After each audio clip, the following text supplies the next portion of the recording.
ഇന്ന് ആധുനികമായിട്ടുള്ള ഭാര്യാഭർത്താക്കന്മാരുടെ ഇടപെടലുകൾ നോക്കുമ്പോൾ അതൊരു മ്യൂച്വൽ അണ്ടർസ്റ്റാൻഡിങ്ങിൽ ഇങ്ങനെ പോവുക എന്ന രൂപത്തിലാണ്. നമുക്ക് അവരും വേണം, അവർ നമുക്കും വേണം, അതുകൊണ്ട് എന്ത് ചെയ്യണം, പരസ്പരം അങ്ങോട്ടും ഇങ്ങോട്ടും സഹകരിച്ച് പോകണം എന്നൊരു രൂപത്തിലാണ് ആധുനികമായിട്ടുള്ള ഭാര്യാഭർത്താക്കന്മാരുടെ ബന്ധങ്ങൾ ഉള്ളത്. ഇസ്ലാം അങ്ങനെയല്ല കാണുന്നത്.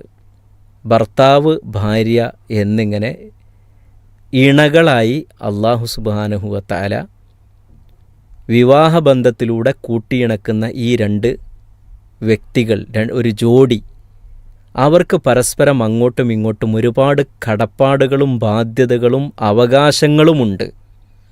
ആ അവകാശങ്ങൾ നൽകുകയും ബാധ്യതകൾ നിറവേറ്റുകയും ചെയ്യുമ്പോൾ മാത്രമാണ് ഭാര്യാഭർത്താക്കന്മാർ അവരുടെ ബാധ്യത നിറവേറ്റിയ യഥാർത്ഥ ഒരു മതപരമായ ഉത്തരവാദിത്തം നിറവേറ്റിയവരായി മാറുകയുള്ളൂ. അല്ലാതെ എനിക്ക് അവൾ വേണം, അതുകൊണ്ട് അവൾക്ക് ഞാനും വേണം, അതുകൊണ്ട് ഞാൻ അവൾക്ക് എന്തെങ്കിലുമൊക്കെ ചെയ്തു കൊടുക്കണം, എനിക്ക് ഉപകാരം കിട്ടുന്നത് കൊണ്ട് അവൾക്ക് എന്നിൽ നിന്ന് എന്തെങ്കിലും കിട്ടണം, അല്ലെങ്കിൽ എനിക്ക് അവളിൽ നിന്ന് കിട്ടണം, ഈ ഒരു വെറും ഒരു പരസ്പരം അങ്ങോട്ടും ഇങ്ങോട്ടുമുള്ള ഉപകാരമെടുക്കലിൽ മാത്രം പരിമിതമല്ല. ഇന്നത്തേത് അങ്ങനെയാണ്. എന്നാൽ നബി സല്ലല്ലാഹു അലൈഹി വസല്ലം പഠിപ്പിച്ചത് അങ്ങനെയല്ല.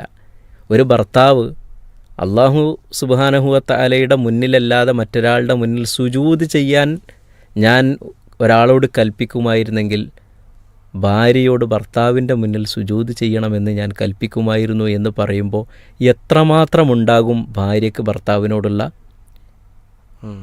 ഇപ്പോൾ ഈ ഹദീസിൽ പറഞ്ഞാൽ അവിടേക്ക് എത്തിയിട്ടില്ല അല്ലേ? ഇതിപ്പോൾ ഭർത്താവിൻ്റെ ശരീരത്തിൽ വ്രണങ്ങളുണ്ടായിട്ട് അത് നാവ് കൊണ്ട് നക്കി തുടച്ചിട്ടുണ്ട് എങ്കിലും എൻ്റെ ബാധ്യത ഒരു ഭാര്യ എന്ന നിലയ്ക്ക് അവളുടെ ബാധ്യത വീടില്ല എന്ന് പറയുമ്പോൾ അതിനേക്കാളും വലുതല്ലേ സുജൂദ് ചെയ്യുക എന്ന് പറയുന്നത്. ഇപ്പം നബി സല്ലല്ലാഹു അലൈഹി വസല്ലം പറഞ്ഞ ഒരു കാര്യമാണ്. അപ്പോൾ ഭർത്താവ് എന്നത് കുടുംബത്തിലെ ഏറ്റവും പ്രധാനപ്പെട്ട ഒരു പോസ്റ്റായിട്ട് തന്നെയാണ് അള്ളാഹു നിശ്ചയിച്ചിട്ടുള്ളത്, ഇസ്ലാം കണ്ടിട്ടുള്ളത്. അനുസരണ, സഹായ സഹകരണങ്ങൾ തുടങ്ങിയ എല്ലാ കാര്യങ്ങളും ഭർത്താവിനെ സംബന്ധിച്ചിടത്തോളം നൽകേണ്ടുന്നത് ഭാര്യയുടെ ബാധ്യത തന്നെയാണ്. അതേപോലെ തന്നെ അദ്ദേഹത്തിൻ്റെ മേൽ കുറേ ബാധ്യതകൾ എന്ത് ചെയ്തിട്ടുണ്ട്, ഇസ്ലാം വെച്ചിട്ടുണ്ട്.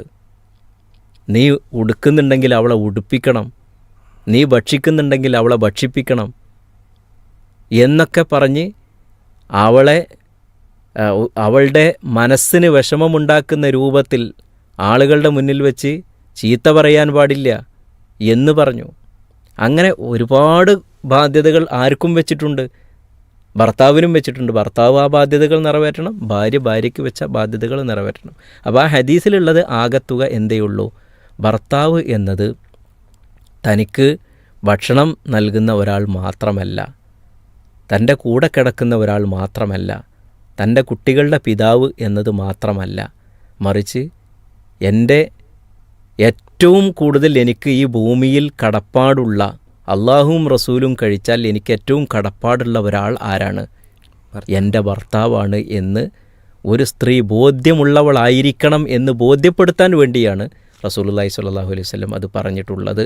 ആ ഒരു കടമയാണ് അതിലൂടെ നമുക്ക് മനസ്സിലാക്കാൻ കഴിയുന്നത്. വല്ലാഹു ആലം.